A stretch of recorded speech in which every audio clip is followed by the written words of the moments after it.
Lailatul Qadar merupakan malam yang penuh berkah, bahkan sering juga disebut dengan malam 1000 bulan. Bagaimana tidak, pada Lailatul Qadar Al-Quran diturunkan pertama kalinya.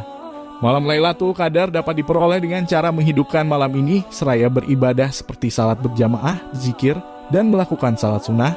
Dengannya Allah akan mengampuni dosa-dosa yang terdahulu. Lantas timbul pertanyaan, apakah perempuan haid dapat memperoleh Lailatul Qadar?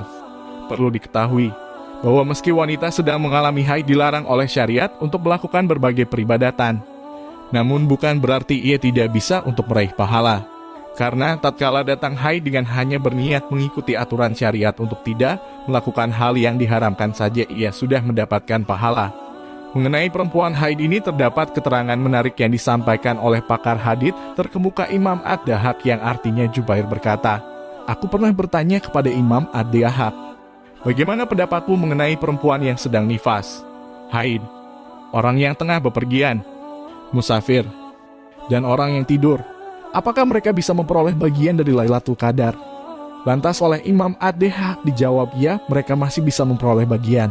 Setiap orang yang diterima amalnya, maka Allah akan memberikan bagiannya dari Lailatul Qadar.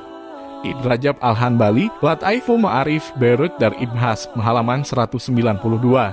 Statement yang disampaikan oleh Imam Ad-Dahhak di atas menunjukkan bahwa seorang wanita yang tengah mengalami haid sekalipun dapat memperoleh Lailatul Qadar. Lantas apa yang dapat dilakukan oleh perempuan haid guna menghidupkan dan mengisi Lailatul Qadar? Untuk menjawab pertanyaan tersebut ada baiknya untuk menilik kembali keterangan yang dijelaskan oleh Syekh Nawawi Al-Bantani dalam kitabnya yang artinya, tingkatan dalam menghidupkan Lailatul Qadar ada 3. Yang tertinggi adalah menghidupkan Lailatul Qadar dengan melakukan salat. Sedangkan tingkatan yang sedang ialah menghidupkan Lailatul Qadar dengan zikir. Adapun tingkatan terendah ialah dengan melaksanakan salat isya dan subuh secara berjamaah. Melakukan hal tersebut pada malam Lailatul Qadar lebih baik ketimbang malam lainnya selama 1000 bulan.